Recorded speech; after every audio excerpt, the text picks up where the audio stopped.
Let's talk now to Lord Walney, former government advisor on political violence and disruption. He's been a Sun columnist. He's a former Labour MP as well. Lord Walney, very good morning to you.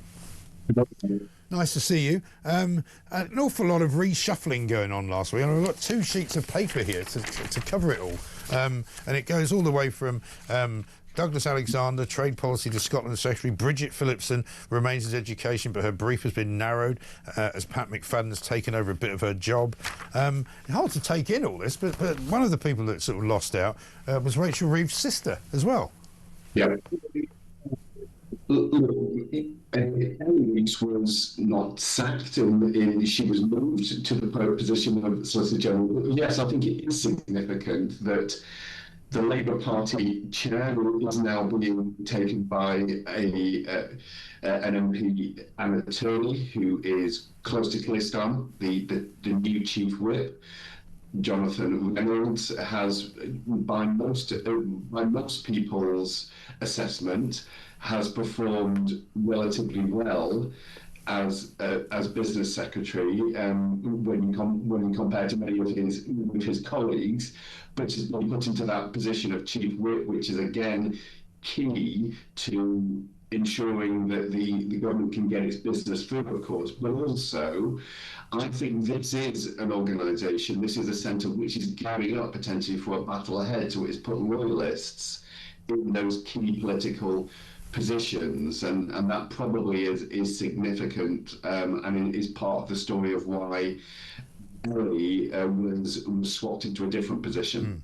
Lord Walney, we're just going to come back to you in a second because we're going to try and fix there's a little fuzziness on the noise that we've got there. I'll come back to you in 1 second. Let's get a voice note first off from Darren. Morning, Mike. Darren working over here in Holland. I can see Starmer there sitting in his office 5 seconds before 3 o'clock for the emergency test alarm.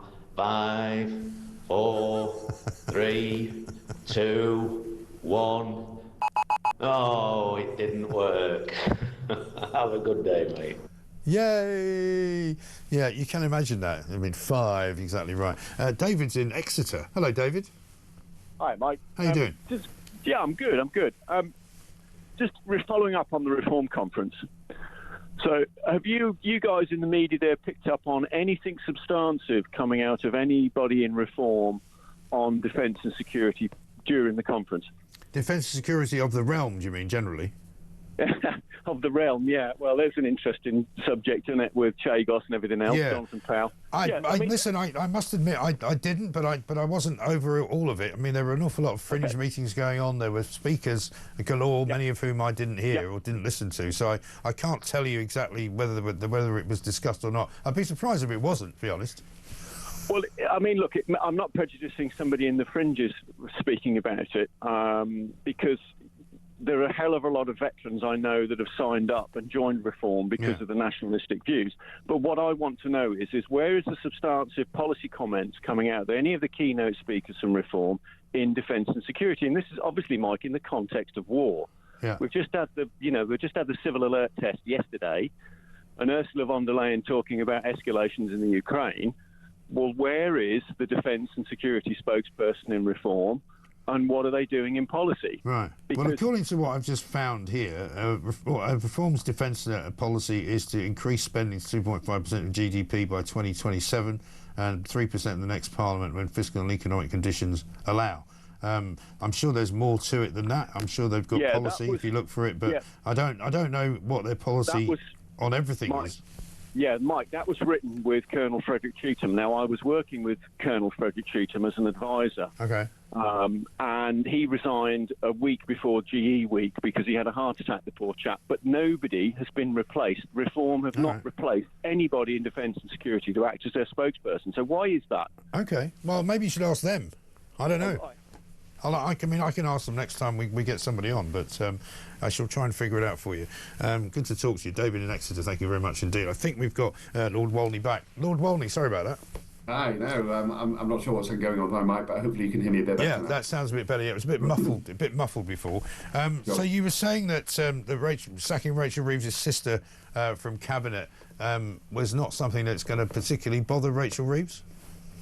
Well, I think Rachel knows that the key to the Labour government's success, the key to her success as Chancellor, is whether the economy can return to sustained levels of growth or not. And in one way, that is a very complex thing, which is proving very difficult. In political terms, it's really simple. So I don't think she will be losing too much sleep over it. I think what the centre around people around here are doing is gearing up for a rocky period ahead, and they want real loyalists in those key positions, like the Labour Party chair, like the position of chief whip, because obviously when the government is struggling in the polls like it is, and it faces difficult elections next year, which, unless things are turned around really substantially, are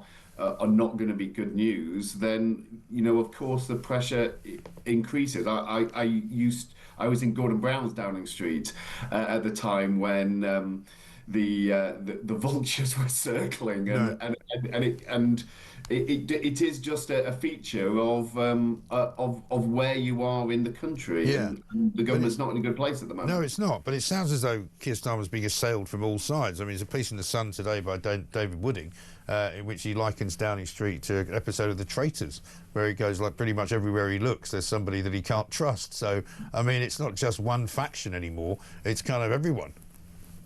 But it's vital that Keir and the government do pick a course and they stick to it. And it's equally important that course is that resolute focus on how you tackle the situation with the small boats and the crisis there that is now beyond tested the patience of the country over several governments.